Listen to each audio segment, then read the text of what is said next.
So this week I wanted to take just a few minutes to go over some of the questions that might be on the test and help you out in that way. Just a little quick review, just ways to just cover some things. And so what I'm going to do is I won't cover all these problems, and I've already deleted some, but this should help with a good review of taking the final without having to look through a million different videos on the website. So we're going to start with number one. Number one states estimate the product. So we're going to round to the greatest value and then multiply. So the greatest value here is 2. And what we're going to do is we're going to look at the 5. And notice that's going to tell me to round up. So it's going to turn into a 3. And then we're going to have 3 zeros and 3 more for 3 million. It'll be a times. Then again, we have a 5 with a 9. That's going to round up to 60. I'm going to increase my pen width a little bit here. So now we're going to times these. So 6 times 3 is 18.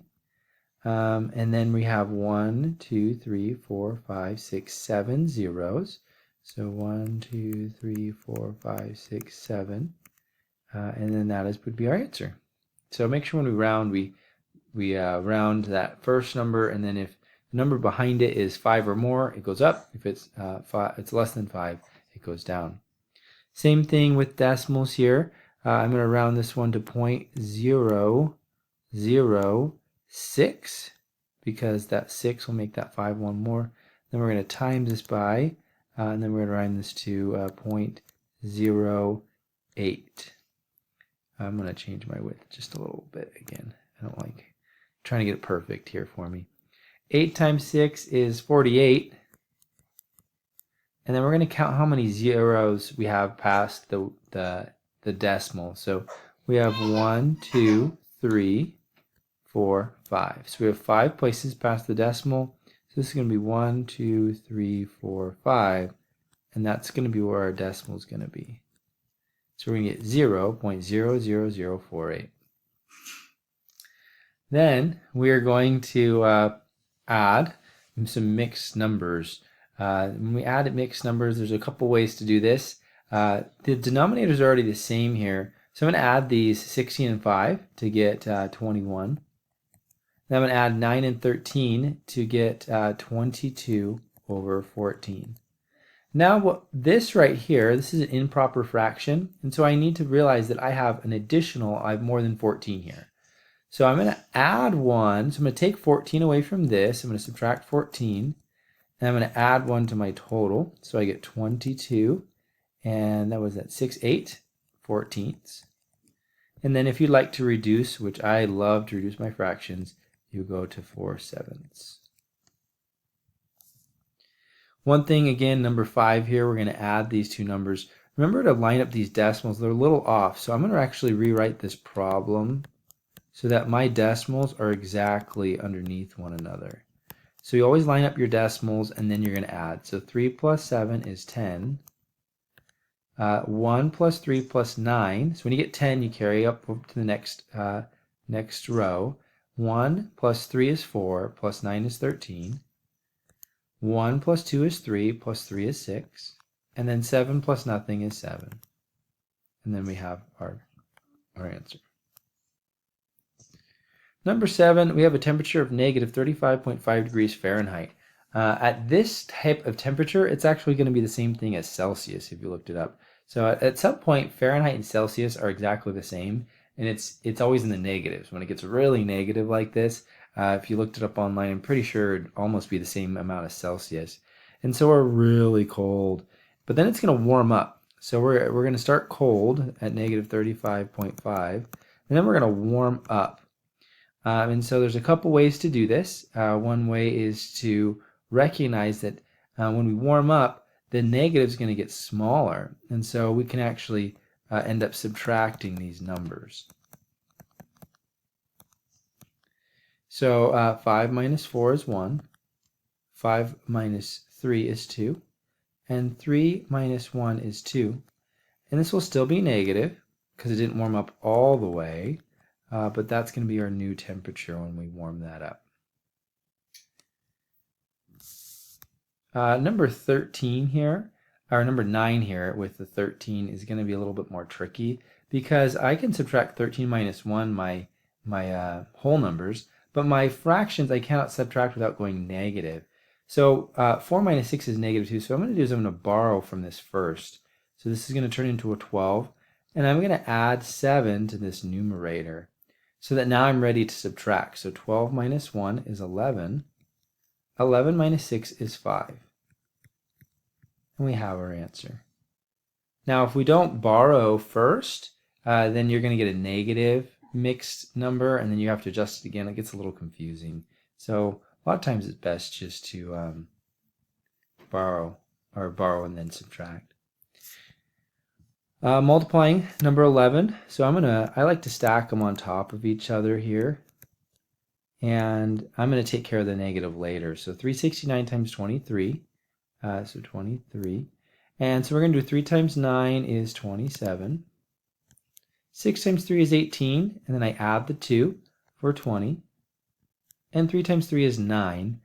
So I get 11. Then I'm going to move on to my tens place. So this 2 here is in my tens place. So I'm going to put a 0 here so that I'm starting in my tens place. 2 times 9 is 18. And we're going to have a 1 instead. No 2, we already used that. 2 times 6 is 12, plus 1 is 13. So we're going to have another 1 up here. And then 2 times 3 is 6, plus 1 is 7. And then we're going to add down here. So we're going to get 7, 8, 4, 8 when we add down. And then a positive times a negative is a negative. So we're going to end up with a negative here.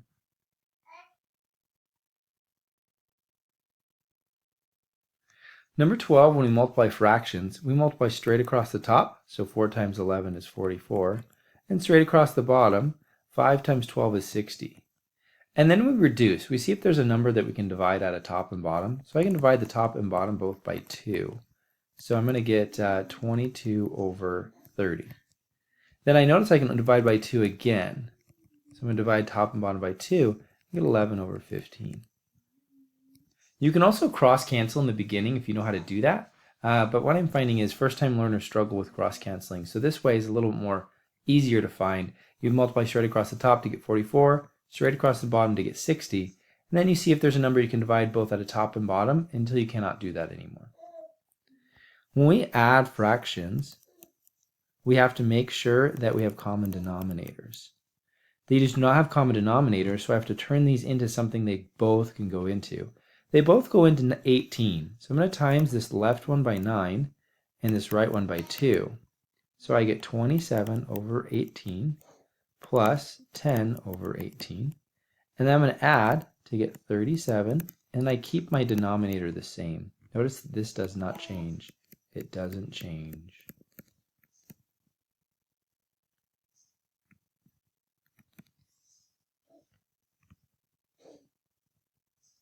Change into a decimal. When we change things into a decimal, we can long divide it. So I do 12 divide 5. 12 goes into 5 0 times, so I just put a 0 with a dot. And then I'll put a 0 here next to the 50. So now it's 50 going into 12 going into 50. So what is that? 4. We're going to get 4 here. 4 times 12 is 48. And then we're going to subtract and get 2. And we're going to bring down the 0 to get 20. Then we see this, if this goes into each other, it does. It only goes in one time. I'm going to run out of room, so I'm going to go down in the middle here. So I have 20. And 1 times 12 is 12. And we're going to subtract and get 8. Then we're going to bring down the 0.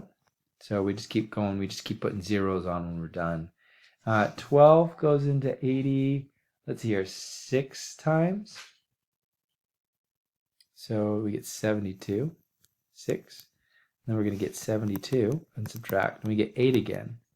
And so that means we're going to get another 6. Because 6 times 12 is 72. And then we subtract. And we get 8 again. And because we're getting the same number over and over again, this is going to repeat. So this is going to be our answer. When we change things into a fraction, we just need to know what place this is. This is the tens place. So we'd have 3 over 10. the smallest value here, this is, let's see, the first one's a 10, then hundreds and thousands. So this would be 375 over 1,000.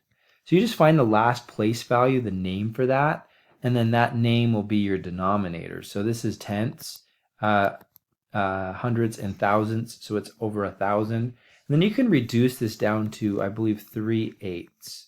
So you can divide top and bottom by 125, and you get 3/8.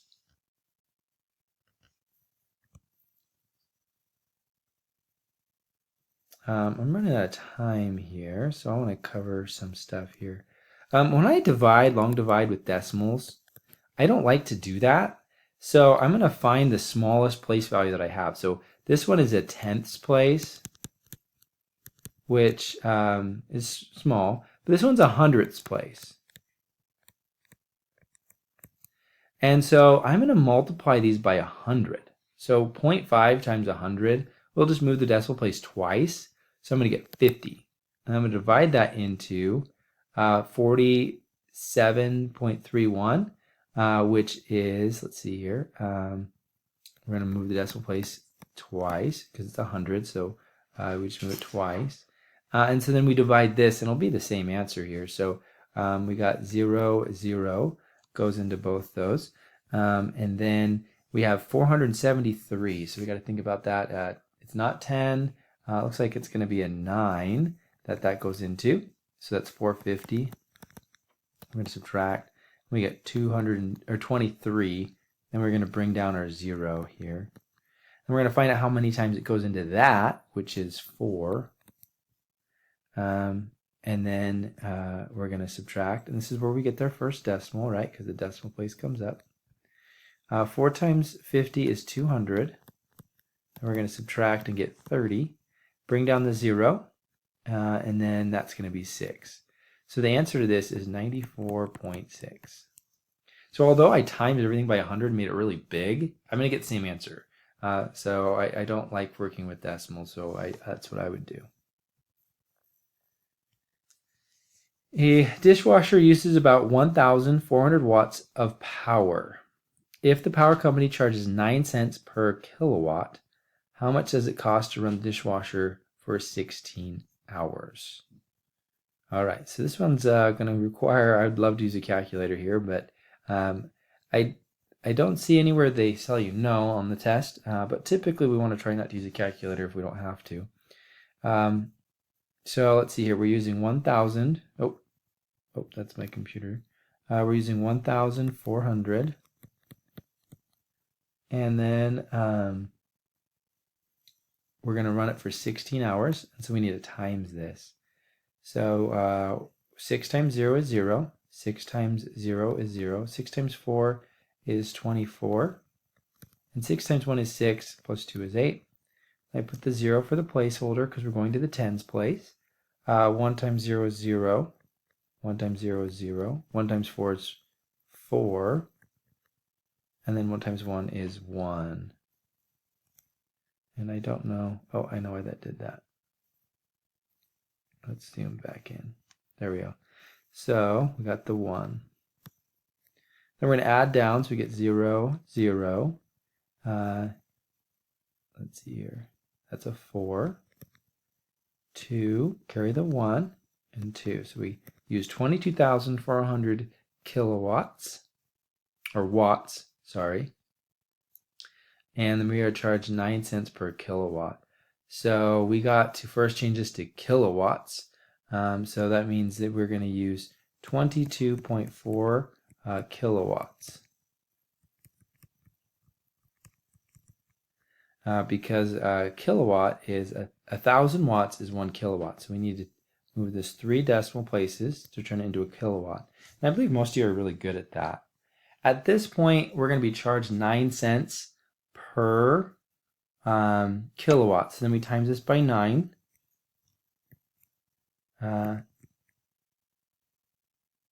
So I'm going to line up the decimals here. We're going to have zeros for our first multiplication, right? And then we're going to put a 0 for our next place. And then 9 times 4 is 36. And then 9 times 2 is 18 plus 3 is 21. And 9 times 2 is 18.